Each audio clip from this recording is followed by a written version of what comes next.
Hello everyone, আশা করি তোমরা সকলেই ভালো আছো এবং আমিও বেশ ভালোই আছি। আমি যে ব্লগটা আজকে শেয়ার করেছি সেটা সেই শিবরাত্রির দিন। আলসেমির জন্য এডিট করা হয়নি, তাই আজকে এডিটটা করে তোমাদের সাথে শেয়ার করেছি।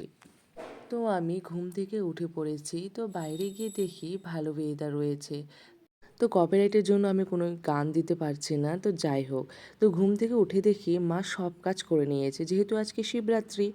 তো ফটাফট ব্রাশ করলাম। তো মাকে বললাম, মা একটু ভিডিও করে দাও তো, কী কী সব করতে হয়। এই যে দেখো আমি ব্রাশ করছি। তারপর সোজা চলে গেলাম স্নানে। তো স্নান করে এসে তো মুখে তো আমাদের মুখ চর্চা বা রূপচর্চা করতেই হবে। তো তোমাদের তো একটা কথা বলতে ভুলেই গিয়েছি, যে আজকে শিবরাত্রি তো ঠিকই, কিন্তু আজকের দিনে আমাদের আবার একটা বিয়ে নেমন্তন্ন রয়েছে, যেটা হলো আমার দিদির শাশুড়ি মা, হ্যাঁ শাশুড়ি মার ছেলে। তো ওদের বিয়েতেও আমাদেরকে যেতে হবে। তোমরা দেখতেই পাচ্ছ আমি গান করছি, যেহেতু কপিরাইটের জন্য আমি কোনো কিছু গান দিতে পারছিলাম না, তো আমি নিজে নিজেই গান করছিলাম।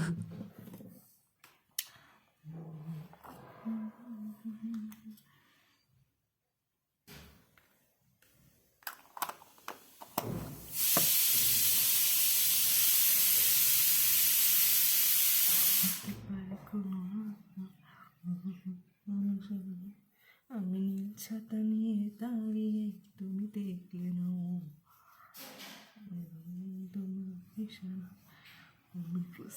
মুখে ক্রিম ট্রিম সব মাখা হয়ে গেলে এবার চলে যাব সোজা ছাদে। যেহেতু আমি এখন রেকর্ডিং করছি, তাই এই মুহূর্তে আমার গলার অবস্থা একদমই পুরোটাই খারাপ।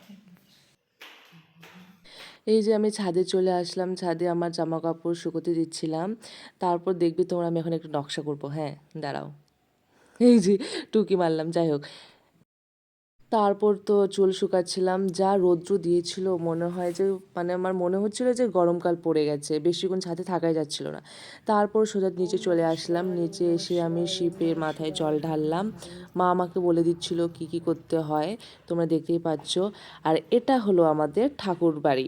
দেখো এখানে মা কালী রয়েছে, আমাদের তুলসী ঠাকুরও রয়েছে, এই যে শিবও রয়েছে, মা মনসা রয়েছে, তোমরা দেখতেই পাচ্ছ শিবকে। তারপর তো আমি ঘুমিয়ে পড়েছিলাম। তারপর ঘুম থেকে উঠে দেখি মা হচ্ছে আমার জামা কাপড় প্রেস করছে। মা ওইদিকে জামা কাপড় প্রেস করছিল আর আমি রিলস বানাচ্ছিলাম।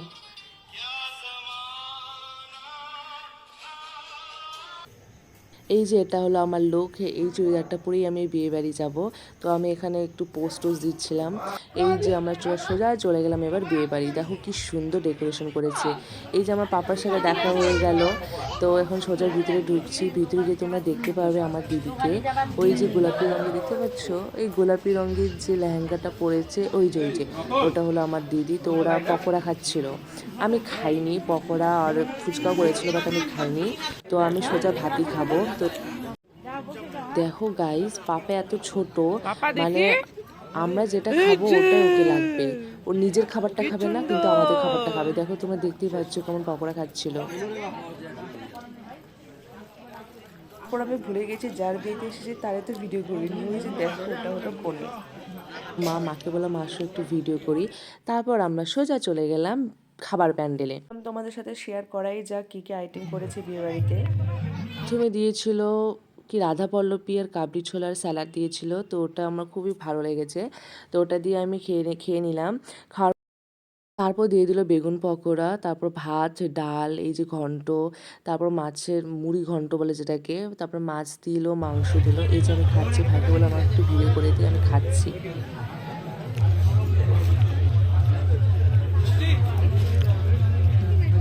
তো এবার দিয়ে দিল চাটনি, দই। এই যে মা আর ভাই ওদিকে খাচ্ছে, ওরা খেতেই পাচ্ছিল না ভালো মতন। তারপর আমি একটু ভাবলাম আমি নিজে নিজে একটু ভিডিও করে দিই, সবসময় তো আর ভাইকে বলে দ্বারা ভিডিও করা যাবে না। খাওয়া দাওয়া হয়ে গেলে আর সজ্জা এবার ঘরে যাবার পালা, তখন বাজে রাত 11:30। তো আজকের ভিডিওটা এখানেই সমাপ্ত। তো আবার তোমাদের সাথে দেখা হবে নতুন কোনো ব্লগের সাথে। Tata, bye bye.